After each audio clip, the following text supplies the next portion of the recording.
Today's session is Words, Opinions, and Judgments. And we have with us Rahul Sharma to help us understand how we are shaped by the words we use, by the opinions we hold, and the judgments we make. How do they affect us individually and collectively? Is there a way for people with different opinions to work together for a common objective? If yes, then how is that possible? And are we even capable of judging in the first place? So, these are some interesting questions which Rahul will address in the session. Let me give you a brief introduction about Rahul. Rahul Sharma is a young software engineer in the automotive industry turned towards volunteering and spirituality to quench his deeper thirst. Having also worked in the fields of education, Indian and world culture, spirituality, and youth, his key aspiration is to offer himself for the growth of India and her people, the youth in particular. We are very happy to have you with us, Rahul. Indeed, for the second session. Earlier, he had taken a session on harmony in relationships, and which was very interesting. So, looking forward to an interesting session from your side. So, wishing you good luck with this. I hand over the session to you. Thank you so much, Harshita. Um, is there a background noise from my side? No, Or Rahul, It's it's fine it's now, yeah. clear. it's Yeah. fine now? Okay. All right, so I'll share my screen.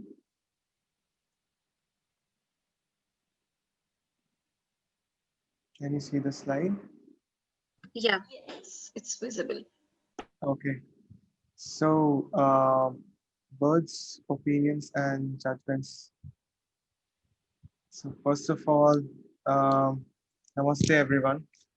And I wanted to speak about at the beginning of this session. I wanted to spend some time on this word, namaste.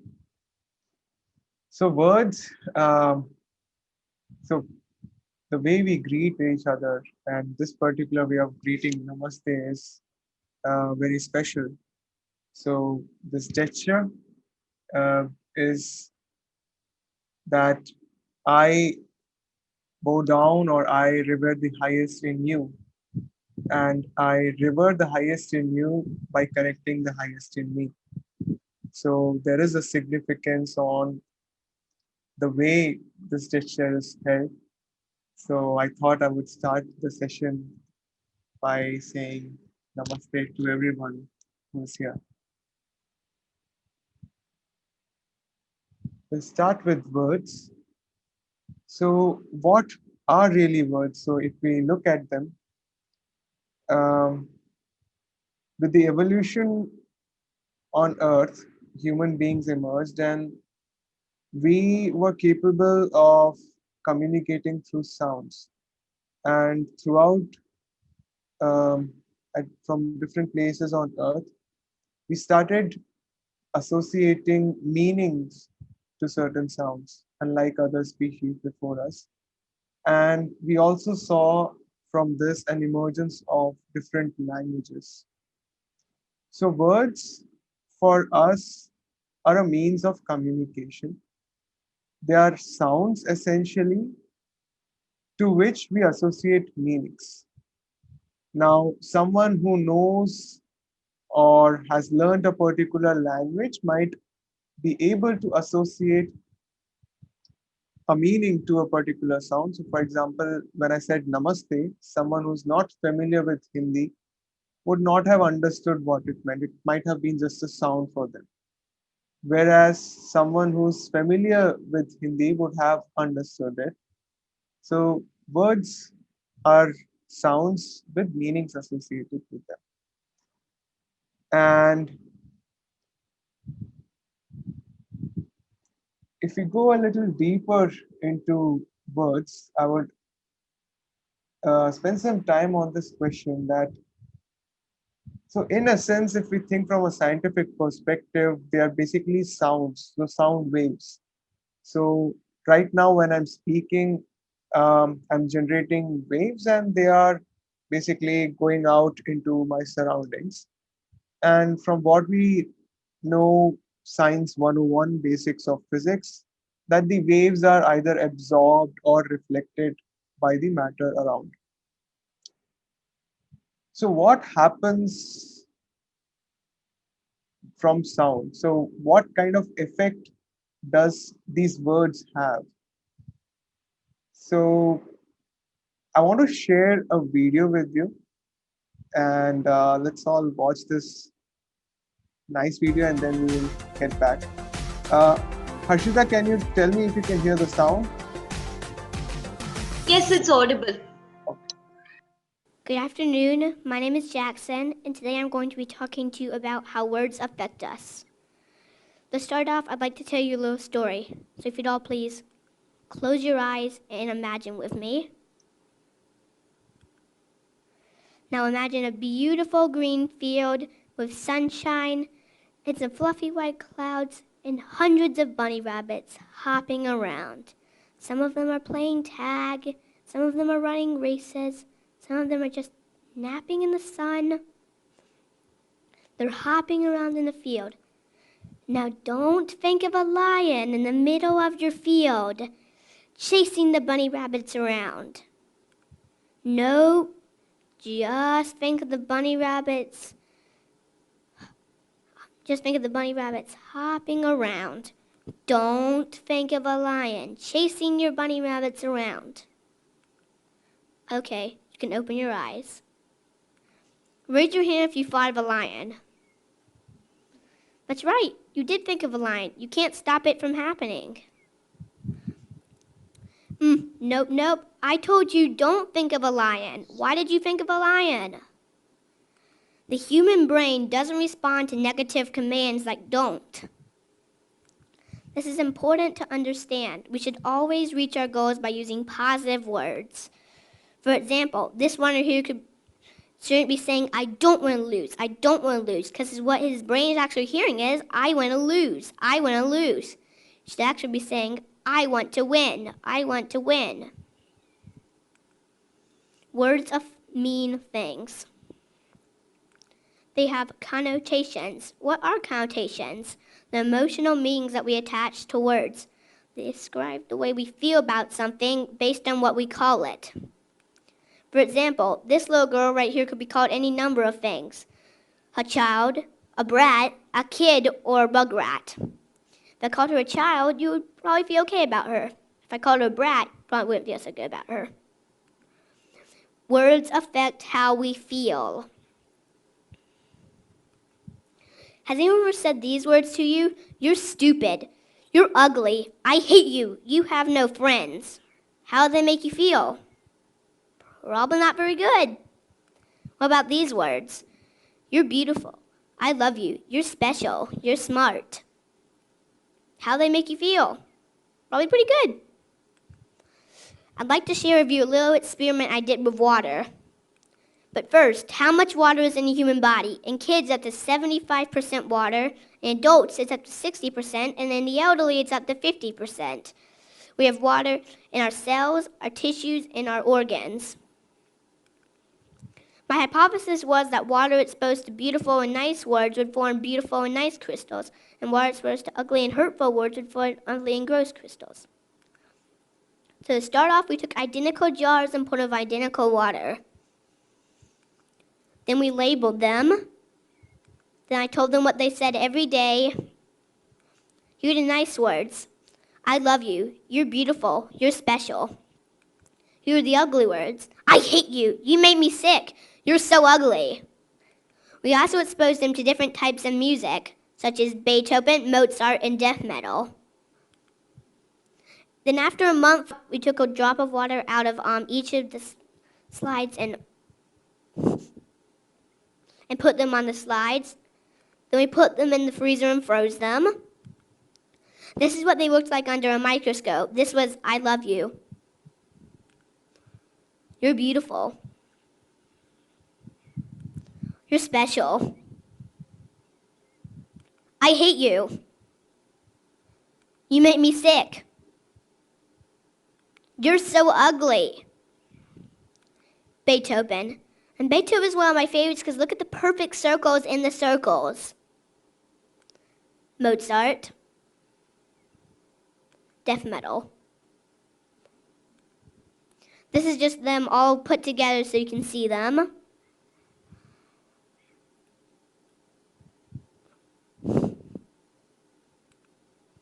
My hypothesis was right. Water exposed to beautiful and nice words would form beautiful and good crystals, and water exposed to ugly and hurtful words would form ugly and gross crystals. If our bodies are up to 75% water, what do you think words are doing to us? You should always say nice words to yourself and be nice to your friends. And think back to the story of the field and the bunny rabbits. And remember that the brain doesn't respond to negative commands. Remember, we should always reach our goals by using positive words. Thank you.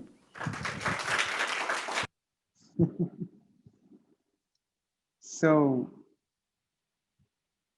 wasn't that beautiful? So, we should speak good, positive words to ourselves and everyone around us. If you just reflect on that for a moment, the significance of what you're just seeing. Imagine all the times that out of our anger or frustration, we say all those negative words or we think all those negative thoughts. So we are trapped in those things within ourselves. So we are criticizing ourselves.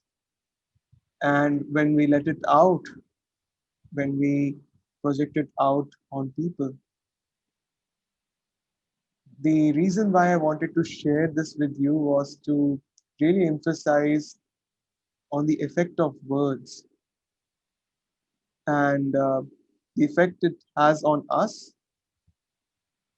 because this body, this is completely matter and it's made up of water, and there is sufficient scientific evidence now to illustrate, to show that water really captures things and develops patterns. So if I'm criticizing myself, if I'm doubting myself, if I'm being harsh with myself over and over again, I'm in a way hurting myself.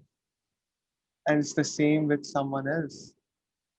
It could be my friend, it could be my family member, it could be my colleague, anyone. All I want to say is it doesn't hurt to be kind and gentle. And I know there are times when we lose our temper, it's difficult, but let's just, after this session or after this session, just reflect and see how we can be more gentle with ourselves and with everyone around us. And with that, I have some questions, and this is a poll time. So, Harshita, are we doing it on Mentimeter or here in the Zoom chat? Palak, we're doing it Palak? on Menti. Yeah. Okay. So Palak will share a link of a website, mintimeter.com. You'll find it in the Zoom chat. You need to go there and you'll find two questions there. You'll also find a code shared by Palak. She will share two codes with you. Once you go to the website, you first enter the first code and you will come across these two questions. How did I feel when someone praised me? See, you can maximum enter 3 words. And for your reference, I have the set of words here from which you can choose. So you will see two questions. How did I feel when someone praised me? And how did I feel when someone criticized me? So the first code has been shared by Palak. Please enter that on menti.com and please answer these two questions with us. You can choose either one um, of these words, or you can choose two, or you can even choose three. It's up to you. Once you are done with the two questions from the first code, please drop a message in the chat window so that I know that you are done with it.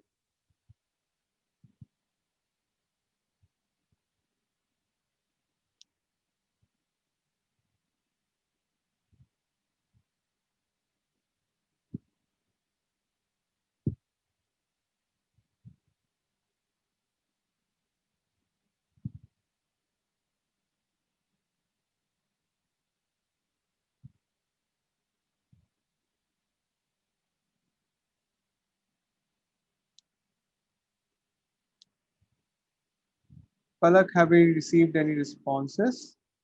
Yes, we have, but I don't think everybody has filled it. So I'll wait for 15 to 20 more seconds.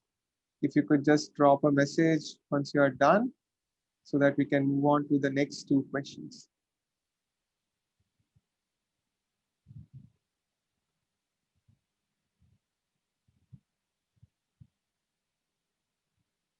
Okay, Palak, you can go ahead and share the code for the next two questions. So the next two questions are, how did I feel when I praised someone? And how did I feel when I criticized someone? Again, you can choose from any of the words present here. And once again, please drop a message in the chat window once you're done.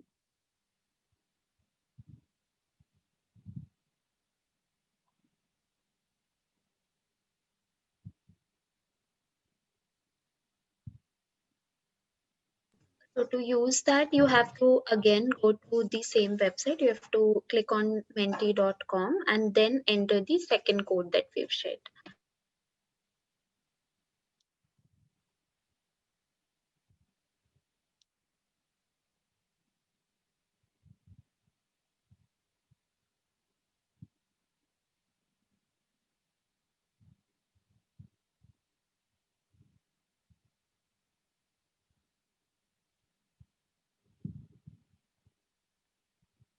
How are the responses coming up, Palak? Yeah, they are still refreshing. We can give 30 more seconds before we Oh, proceed.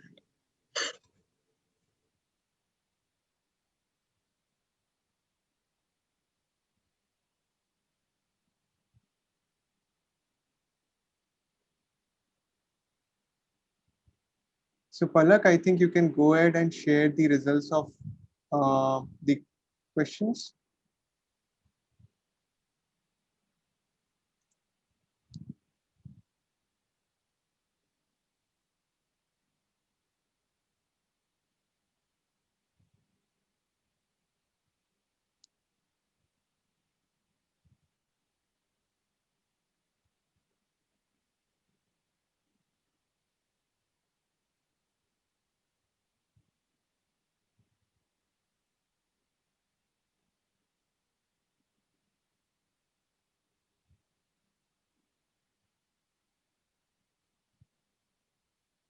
Palak, are you sharing the results? Can you see the results? No, it's me who's sharing right now, so I'll stop sharing and now you can share. Is it visible? Yes, so how Yes. did I feel when someone criticized me? Embarrassed, depressed, uncertain, dejected, weak, heavy, upset, disrespectful, sure, sad. And next question,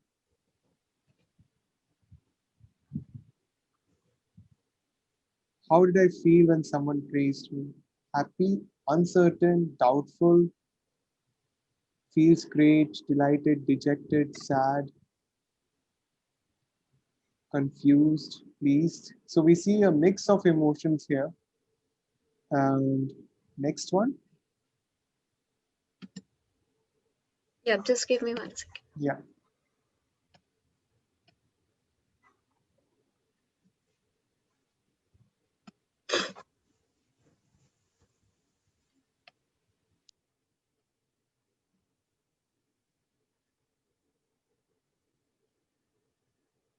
Rahul, it should be on the screen now. Yes. How did I feel when I praised someone? Delighted, empowered, happy, glad, certain. So, what I see is complete positivity when we praise someone. So, next question, Palak. How did I feel when I criticized someone? Depressed, embarrassed, guilty, and hurt. So, the reason why I asked you these questions was for you to reflect on um, them and really capture what you feel when you were praised or criticized, and when you praised or criticized someone else. And from the answers that we have received, we can clearly see that it's both ways. When we praise someone, when we say positive things about others, we ourselves feel better. And when we are using negative words, we feel bad. So that is something I just wanted to bring out. And thank you for participating. Sharing again. Let me know, Palak, if you can see my screen. Yeah, we can. Okay. So we saw how positive and negative words affect us. So we'll go a little deeper. So we'll look at different levels at which they affect us. So for those of you who are familiar with Sri Aurobindo and the mother's um, description of a being, so there's the physical being, that's basically our body. So we have already discussed how the body is matter and it's made up of water. So it gets affected by positive or negative words. The vital, or it's basically the seat of all of our emotions. So positive emotions uplift us, negative emotions can cause us to uh, be depressed and sad, negative words.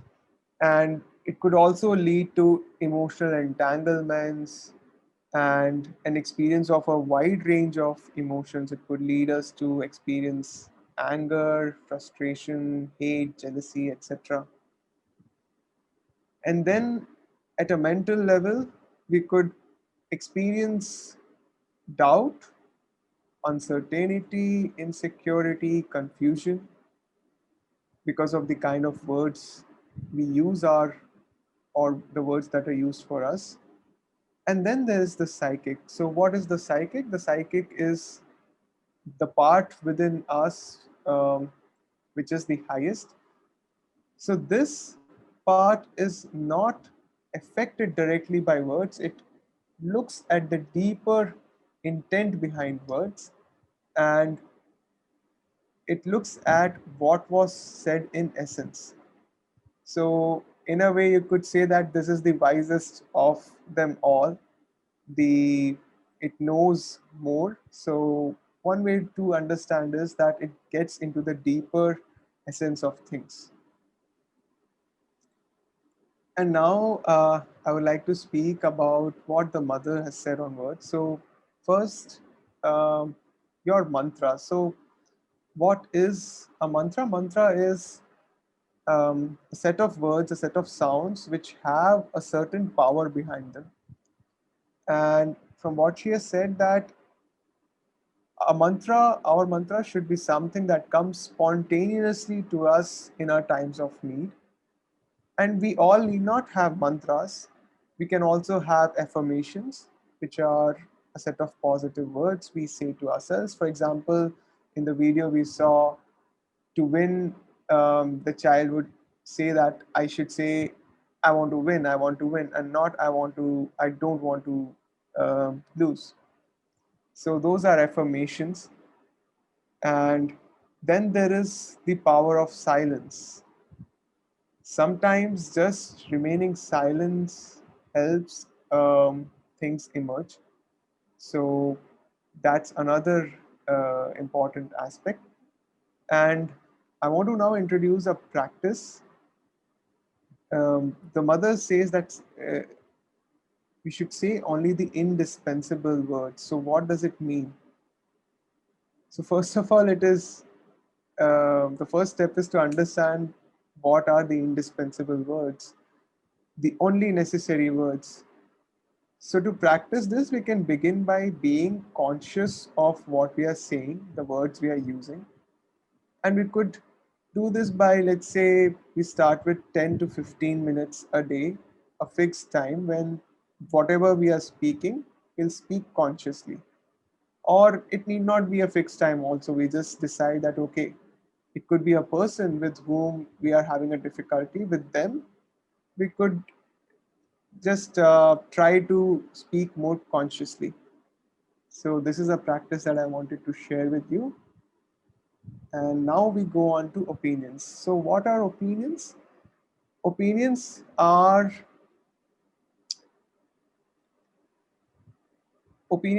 our understanding of things, people, circumstances based on the limited facts and information we have. So, what is the difference between opinions and facts? Facts are based on data and information, they are true.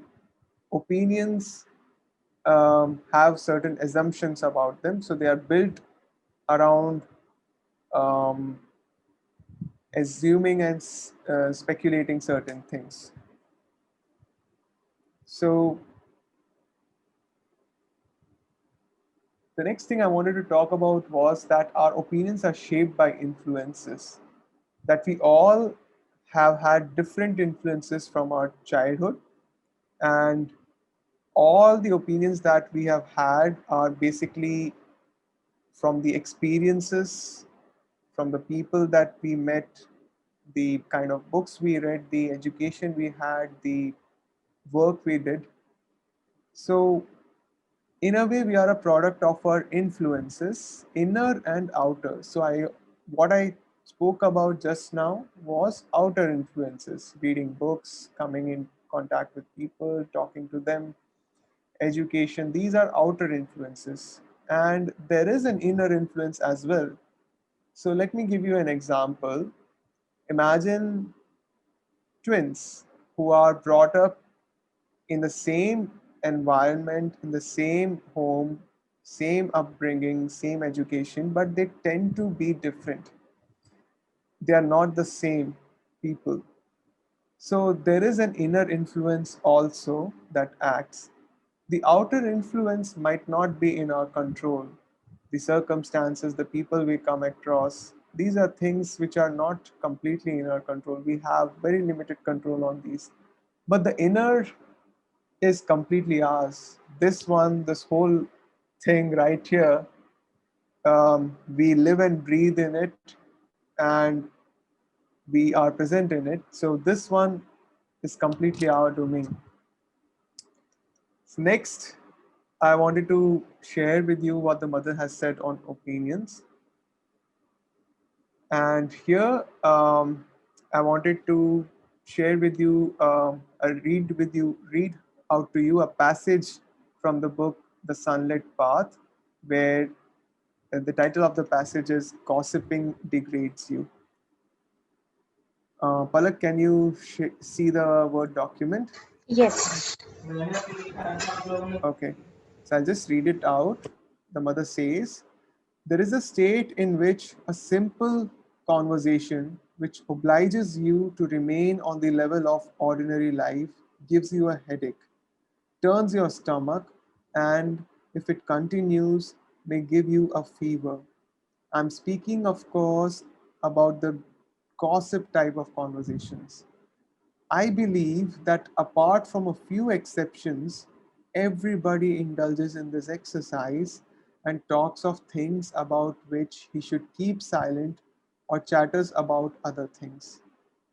It becomes so natural that you are not troubled by it. But if you continue in this way, you hinder your consciousness from completely rising up. You bind yourself with iron chains to the ordinary consciousness, and the work in the subconscious is not done or has not even begun.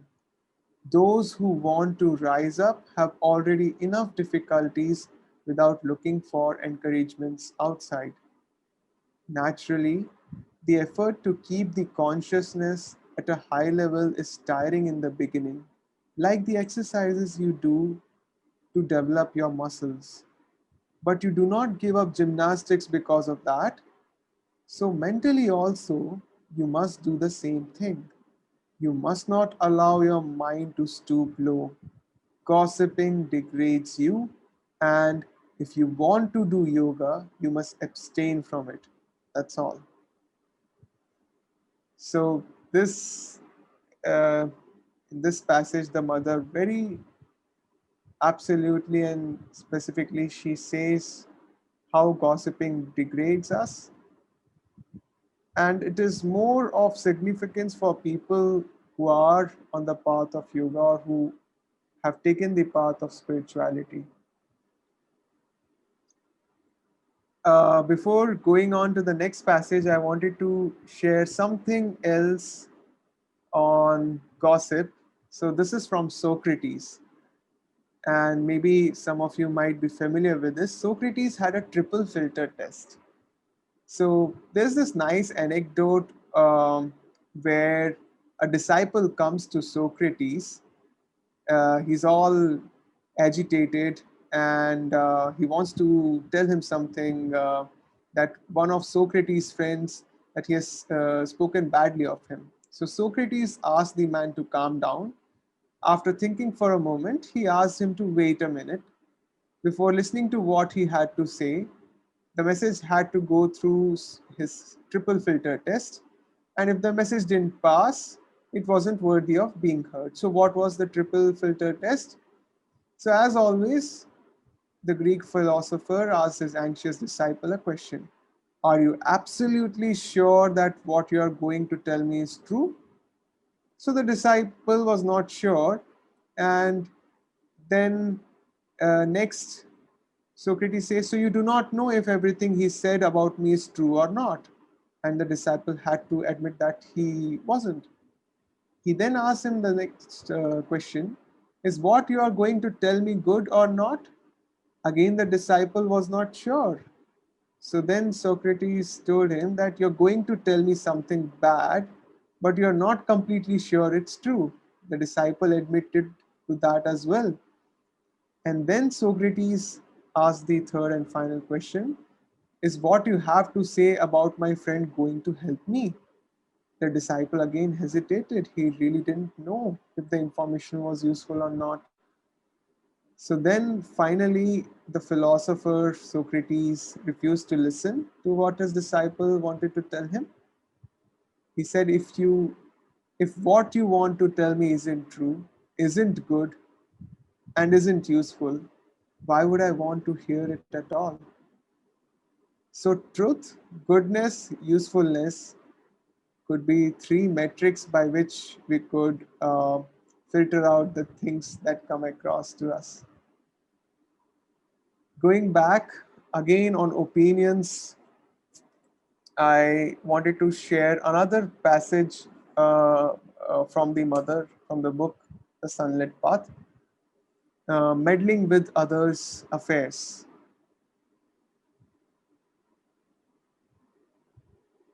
So here, the mother, a question is asked to the mother: what is the best attitude? Is it an attitude of intervention or an attitude of non-interference? Which is better? So, just to give you a context of this question, it's about whether I should give an advice to someone, should we interfere in someone's life? So, what is the best attitude? Is the question asked to the mother. And here's her reply. Ah, that's just it. To intervene, you must be sure that you are right. You must be sure that your vision of things is superior. preferable or truer than the vision of the other person or people, then it is always wiser not to intervene. People intervene without rhyme or reason, simply because they are in the habit of giving their opinion to others.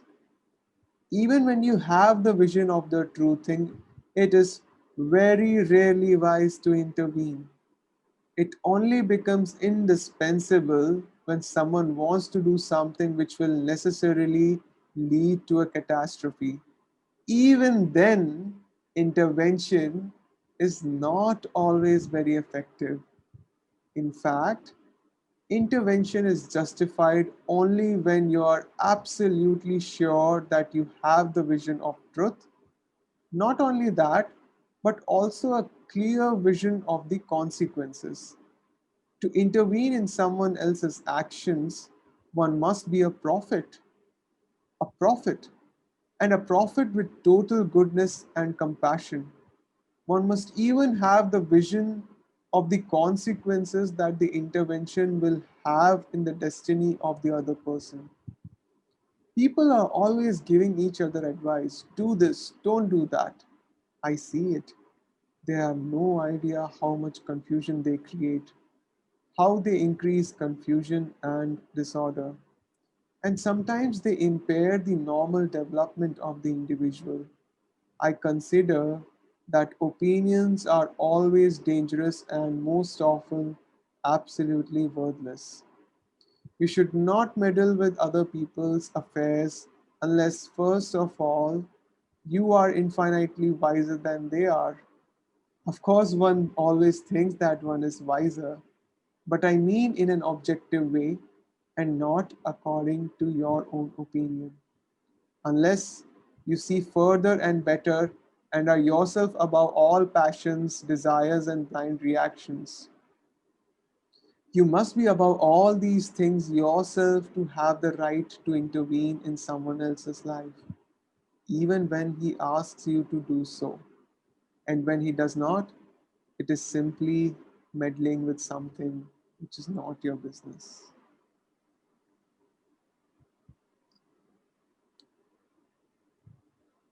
And now I want to share a practice with you on widening our thought. So I want you to think of a recent incident or conversation with someone which turned out to be unpleasant, which turned out to be argumentative. I want you to go back to that conversation and see if you can try to understand the other person's perspective. Just see if you can understand why they were saying what they were saying, why they were behaving in the way they were behaving. So I'll just pause here for 30 seconds for you to reflect on that. And once you're done, just drop a message in the chat window so I know.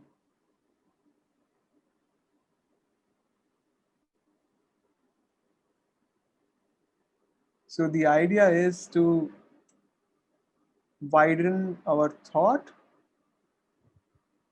to come out of our opinions, our way of thinking, and broaden our perspective,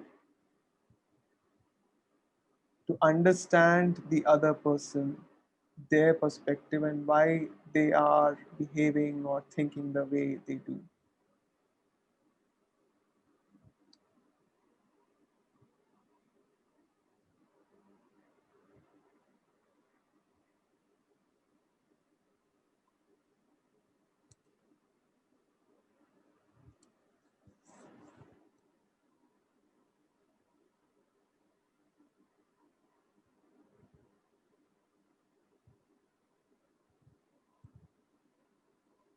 So if you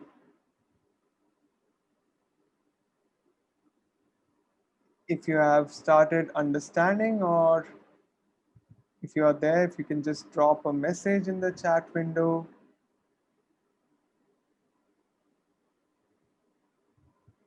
I'll wait for 10 more seconds and then I'll move on. This is something we can practice after the session as well.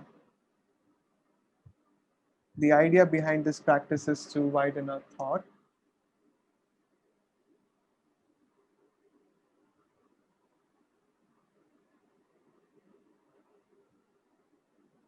Okay, so I'll move ahead now. And we come to the last section of today's session, which is judgments. So, what are judgments? So, we spoke about words, and with words, we form opinions, and from opinions, we form judgments. So, we have opinions about things, about people, about circumstances, and based on that, we judge them. So, this is how judgments are formed. Now, based on how broad our opinions are, will be the judgments. So, if we have a narrow view of things, if we have a limited view of things, our judgments will also come from that space.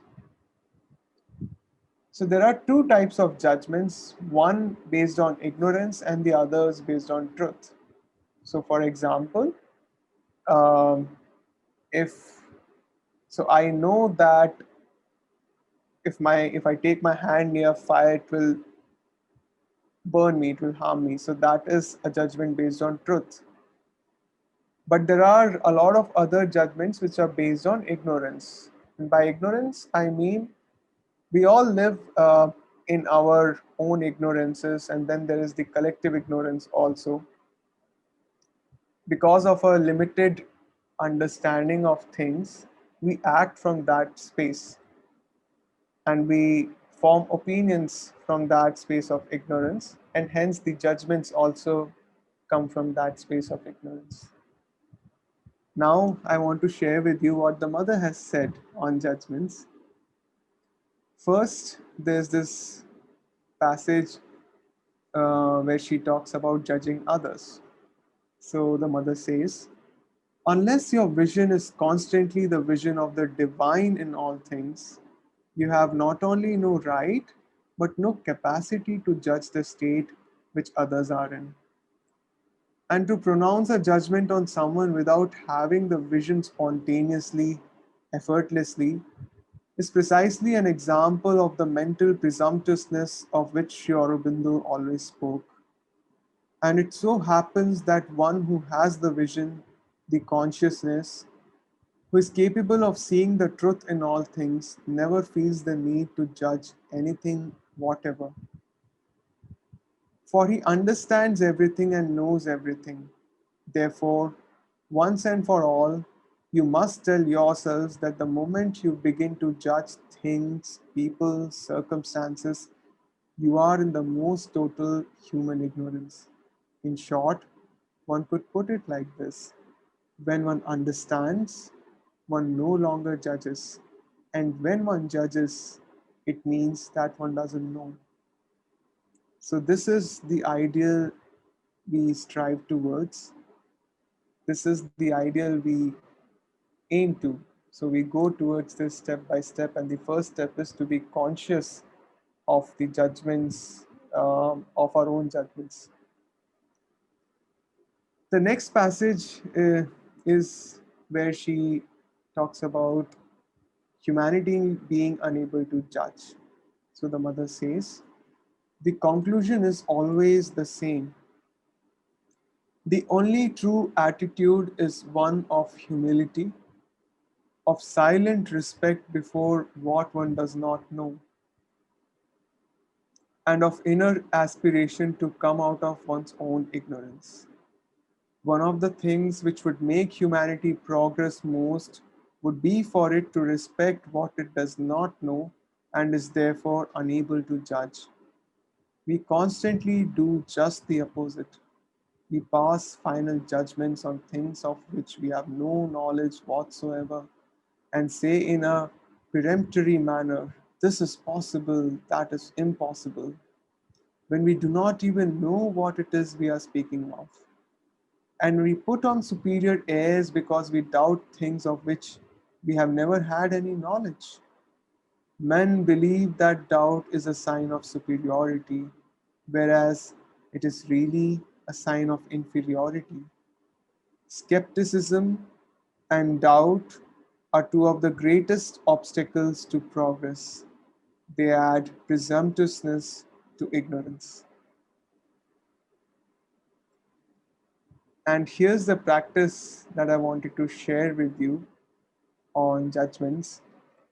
So, whenever next time we are thinking about some circumstances or things or people, or we are listening to news or we are discussing something, let's be more conscious of our judgments.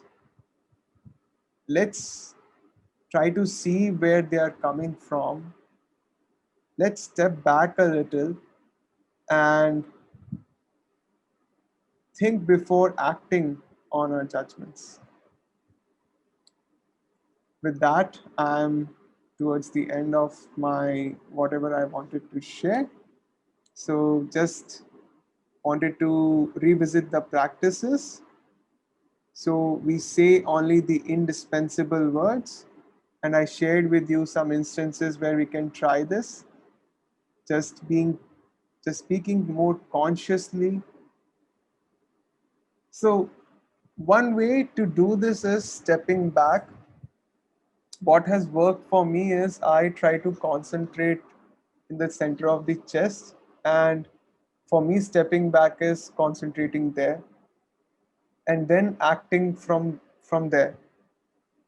Of course, I have been unsuccessful to do it always, but yes, we gradually make progress and we'll see where we end up. And as the mother says, uh, this is an adventure. So let's see where we end up. So we say only the indispensable words, and we could practice this with someone whom we have had an emotional conflict with. Could be our partner, a friend, a family member. So the idea is to be more conscious when we speak, and before speaking, when we think about them also, to be aware and conscious of what we are thinking. So remember about the effect of words, that how positive and negative words affect both us and everyone around us. And the connected practice is widening our thought. So we do not limit ourselves to our own way of thinking. And one very beautiful way of practicing this is meeting different kinds of people who come from different background and really seeing. So do I judge people who come from a different educational background, from a different social background, from a different economical background, from a different, if they belong to a different gender, if they belong to a different country, community? These are all very interesting spaces to experiment and practice this, to widen our thought, to widen our opinions, to widen our way of thinking. And then being conscious of our judgments in general, just being conscious of our whole selves, but more specifically here of our own judgments. So we are all works in progress, so this won't be achieved in a day. So we just be more conscious of our judgments. We step back. I shared something that has worked for me, concentrating here. So we step back there, and from there we act. So remember, the psychic gets into the deeper essence of words, it gets to the intention behind words. So let's try to get in touch with our psychic, consult the wisest one in us whenever we are in doubt. So That's the practice on being conscious of our judgments. And with that, I'm done. So, time for questions. Do we have any questions? Thank you so much, Rahul. Those were like really, really important insights, and like I hope all of us are able to practice them, take a step back, and just have a moment where we are really reflecting on what our judgments are, what is the space from where they are originating. So, really, really, thank you for sharing those insights. I will request everyone who has joined us today to quickly fill the feedback form. That will be really, really helpful for us in case you're interested to have a follow up session on this particular topic or any additional feedbacks. Request you to take just 2 minutes to quickly fill the feedback. Um, while you're doing that, I'll take the opportunity to very quickly introduce the next session.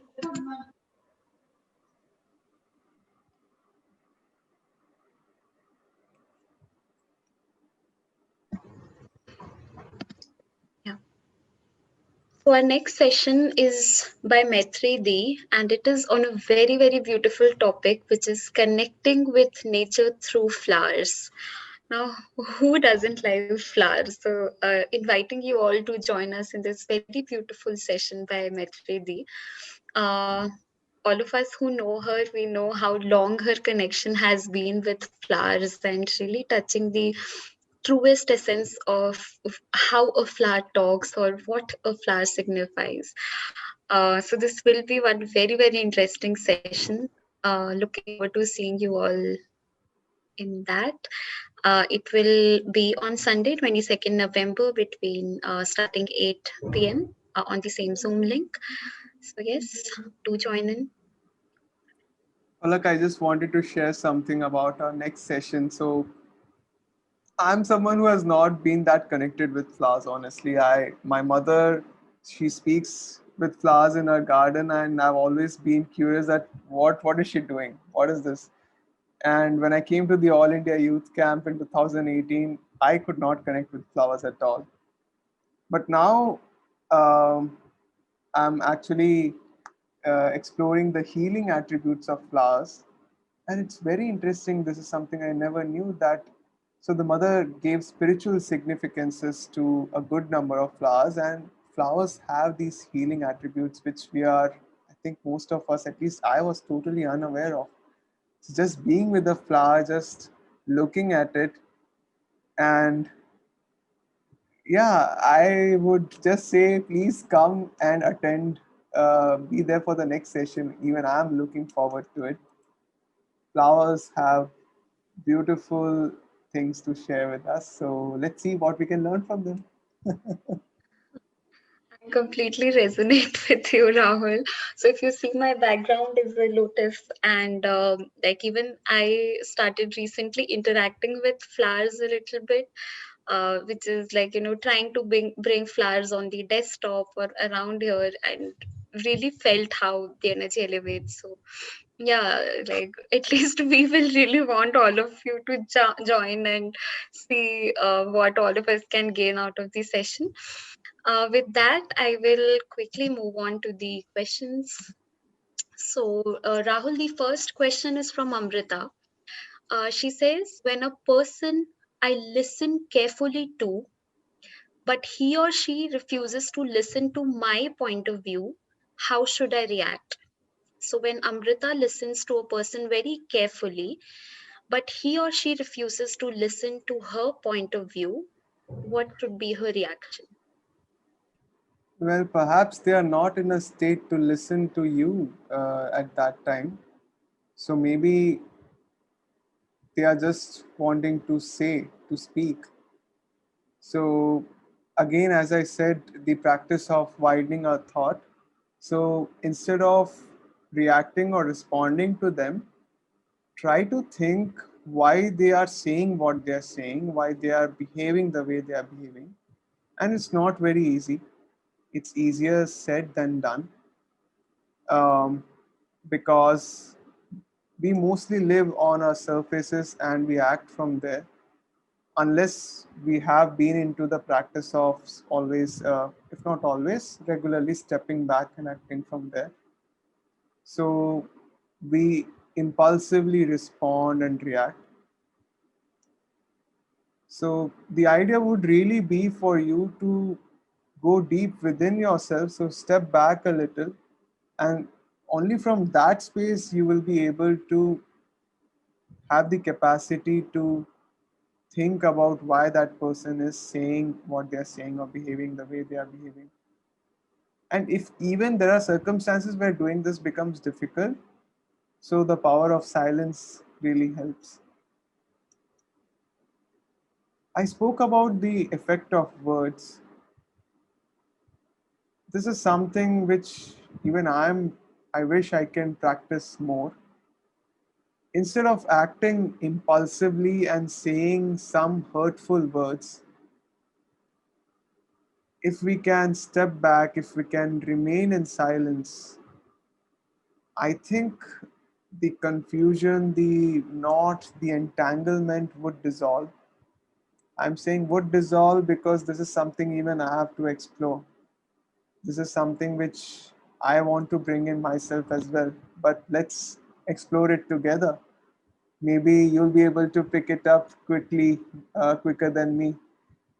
So, yeah, just remaining silent and try it out. Maybe it will help you, Amrita.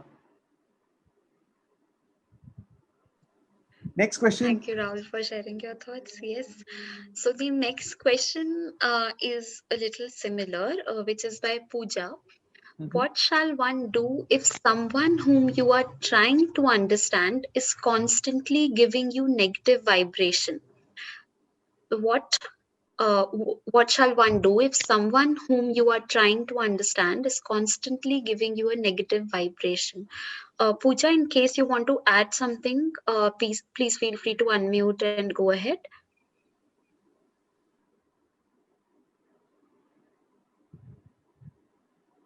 Rahul, you can maybe answer that, and in case there are any follow-ups, Pooja can ask it. Yeah, I think he has already answered in that question. So no need to question anymore. You can go ahead with the next one. I hear Pooja the volume is very low for me. Yeah, so Pooja is saying that you've already captured the essence in the previous answer that you shared. So, in case there is anything additional that you want to add, No, no, no. Thank you. Yeah, I mean, when you said negative vibrations, I was more or less going to reflect on what I'd shared earlier. So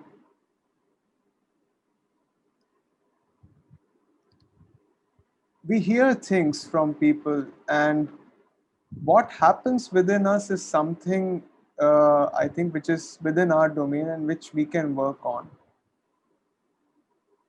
So yeah, once again, if we are uh, feeling a certain way about people, then we need to see what's happening within us. What is it triggering within us? Because what is outer is beyond our control, but what happens within us is something we can always work at. Yeah, this is all that I want to share.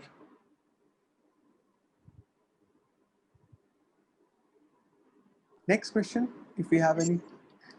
yes. So, the next question is yeah, Pooja says thank you. The next question is often we want to help people. So, even in those cases, shall we refrain from suggesting them solutions or supporting them in coming out of those situations? So, I can elaborate a bit more because this is my question.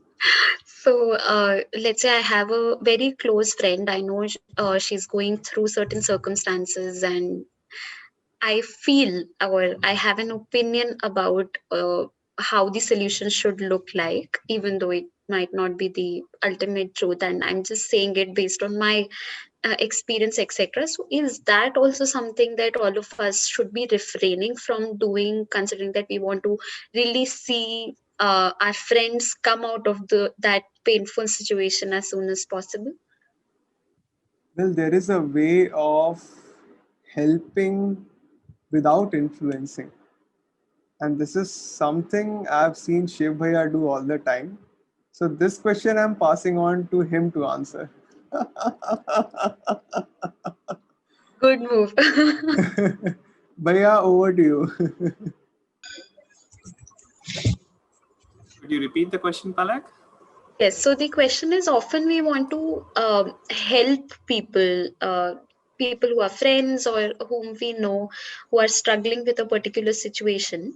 So, is it suggested that we refrain from sharing them what should be the next steps in that sense? Whatever we are sharing is coming from a prior experience that we might have from a similar kind of a situation. So, is that also something that we should really refrain from? Because again, our experience is very, very limited.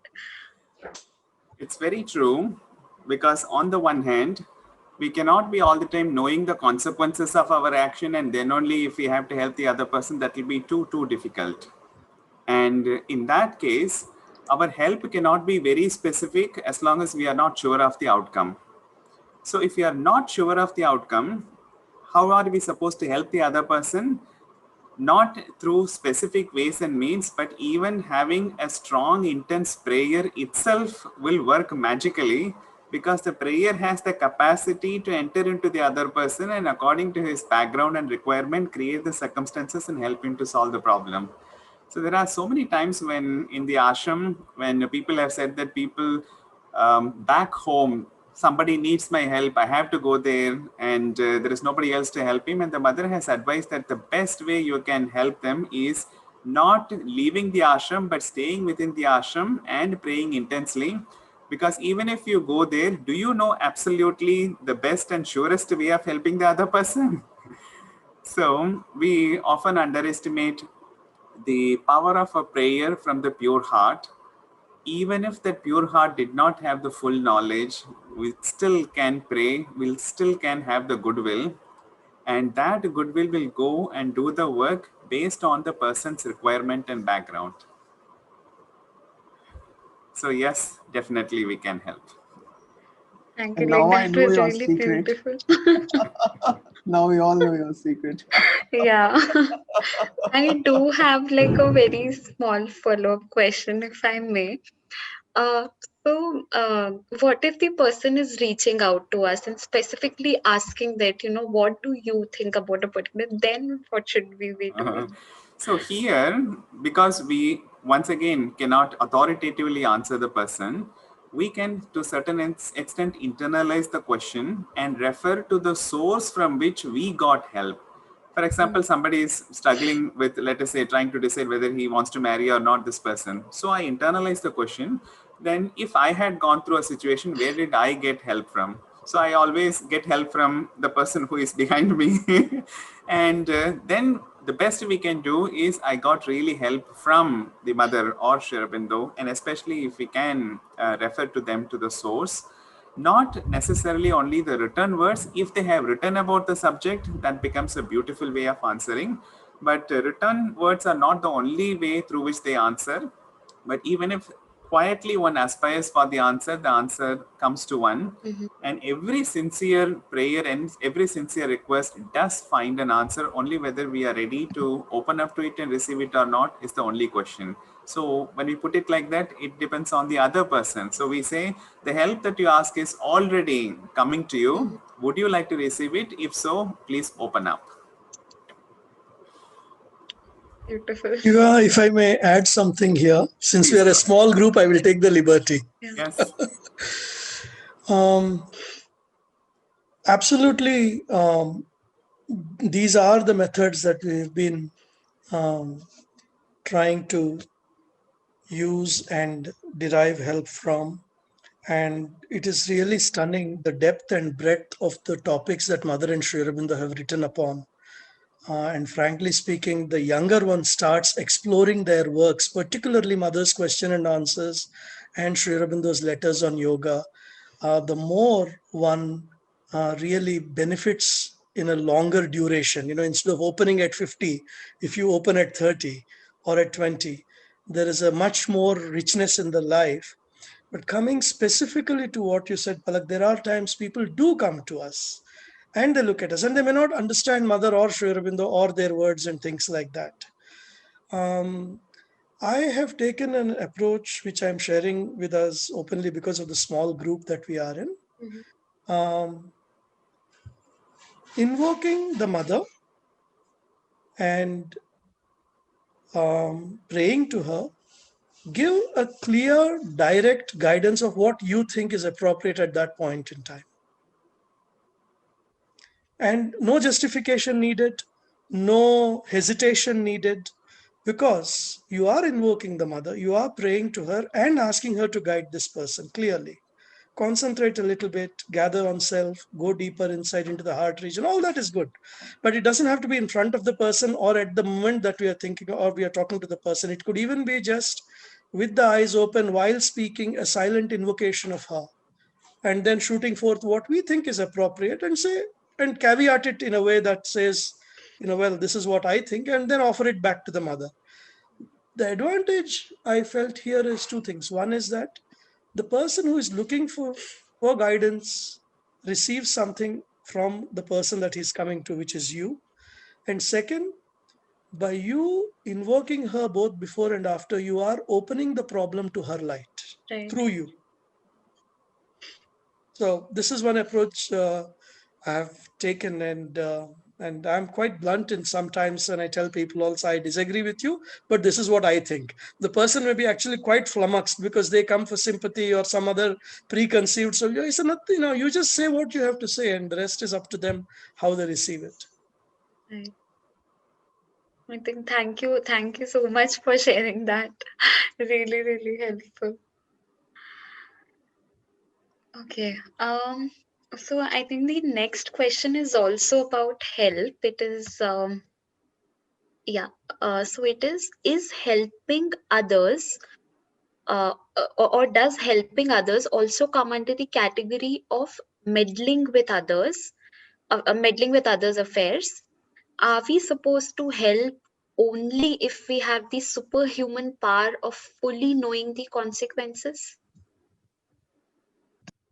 I think we have in a way answered that of course, given our nature, we feel for each other and we feel each other's suffering and pain. So I don't think it's possible for us to just sit back and watch. But the idea is, how do we um, help without causing trouble or without messing up things? And that's where Srinivas ji and Shivya, they both, for me, the two things that I'm taking away is, one is praying, just praying from the purity of our hearts, from all the goodness that we have, and the other is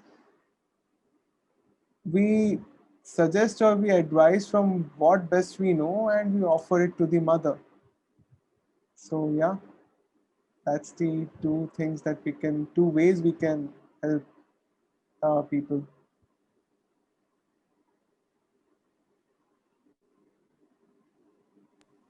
Thank you so much, Rahul.